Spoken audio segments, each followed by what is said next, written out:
Hi everyone. Okay, tonight we're going to talk about how we clean our stoves when they get dirty and greasy and nasty. I've kept mine dirty for a couple of days, so it's extra dirty. We're going to be using our envirocloth right here. I've already gotten it damp. I have already wrung it out, as you can tell. Okay, and we are going to use our cleaning paste right here. All right, I've already removed the grates. I have a gas stove, so I'm ready to go that way. And in a different video, we're going to talk about how we clean grates. The first thing we're going to do is we're going to fold our envirocloth in half and then in half again so that you have 8 clean sides. Okay, we're going to take our enviro paste and scrub it into a corner. I'm getting a little bit extra because when I show you my stove, you'll see why. And here we go, down to the stove. Sorry for the video shaking here. I'm trying to get the best angle so you can see the stove. Okay, so you get a pretty good look at my stove here. You can see it's pretty nasty. All right, I'm gonna get to work. I'm just going to quick go over all of the spots one time. I'm not gonna scrub too hard in any one spot. And the reason I'm doing that is it gives me an idea of if I'm going to need the Spiri sponge or the spirinet, and I can tell that I'm going to. As you can tell, this side of the envirocloth, all right, is already getting pretty nasty. There is the cleaning paste. I have plenty on the stove right at the moment, so and I'm not really too worried about needing more. So I'm just going to continue with that same side, wiping over. I have a lot of crumbs from noodles. I have a lot of grease from hamburgers.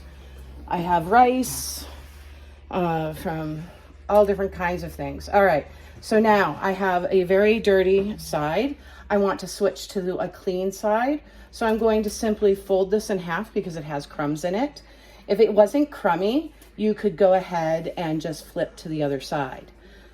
With my clean side of the cloth, I'm going to continue what I was doing. And you might be wondering why. And hopefully you're seeing some results that I don't need as much as most people think. And yes, I know I still have some crumbs, I still have grease, but it's coming pretty clean. I do have some spots that I can see I'm gonna have to do some extra work on. So I think what I'm gonna do is get my spirinet. I'm gonna get these crumbs up real quick. All right. I'm going to get my spirinet. I'll be right back. You do want to use your spirinet damp. Okay. So here's my spirinet. It is damp. I am going to put a little bit of the cleaning paste on. Okay. It does kind of shower and spray you a little, but that happens. And now we're going to get to going on this particular burner with scrubbing it. And you're gonna see that I'm not scratching it, that all is good when I'm done cleaning.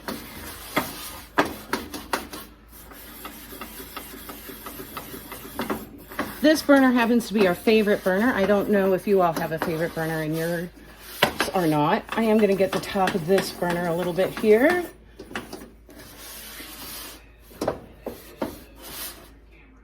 A little bit on this one. And now I'm going to go back to my envirocloth. I'm going to turn the camera so you can see a little bit here.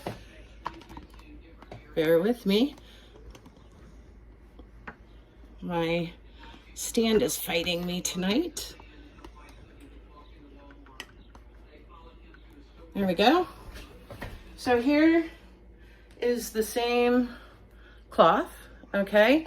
I'm going to rinse it. I'm going to use as warm of water as I can stand, largely because there's grease on the cloth. I want to get the grease out of the cloth in order to make sure that it continues to do its cleaning job. So it's all rinsed. I'm gonna wring it out real well. You can tell it holds a lot of water. Here it is. Okay, take special note that there's no stains on it, okay? That's part of the Norwex. It's wonderful. We're going to turn the camera back. Sorry for the jostling. You can see pretty clearly my stove. I'm going to take and fold in half and then in half again. I don't need any more cleaning paste. What I want to do is get this off and then finish wiping down my stove. So we'll start with the tops. Now I'll go to the sides.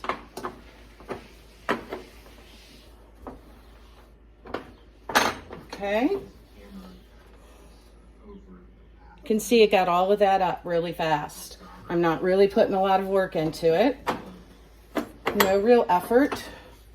I'm going to go over to get any missed spots because I was trying to just get stuff up once I realized I need the spirinet.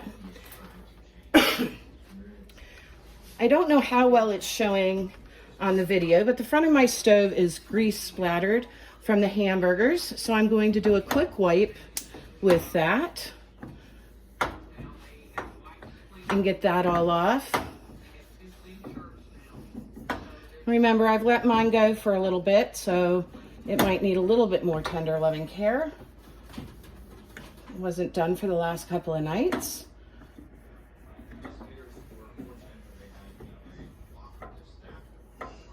A lot of grease splatter. Hamburgers, chicken, you name it. We cook it on the stovetop. I don't know about you guys, but we have a handy dandy grill that we use. Griddle, that's like a grill, I should say. All right, so this is pretty clean now. Got a couple of spots over here.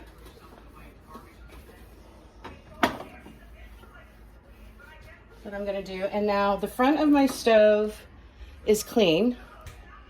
Here is my cloth, okay?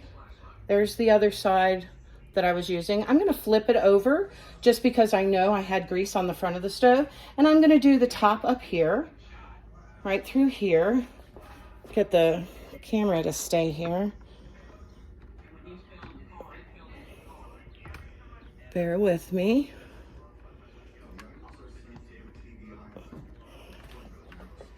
Get the top to stay. Wipe down my salt and pepper. Remember, 99% of surface germs are picked up with all of our cloths, okay? So you don't need a lot of cleaners. I'm just wiping these down real fast because we, like I said, we have the burgers. These are our most used seasonings, so I keep them on the top.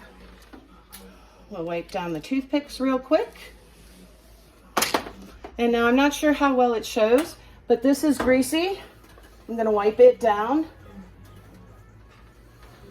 Needs a little bit more pressure on certain areas just to make sure I'm getting all that older food off. And there, I'm done. My stove is clean, and it took, according to my video clock, a total of 10 minutes, not even 9 minutes to do this video. I'll be back. We're going to talk about how you can clean those grates.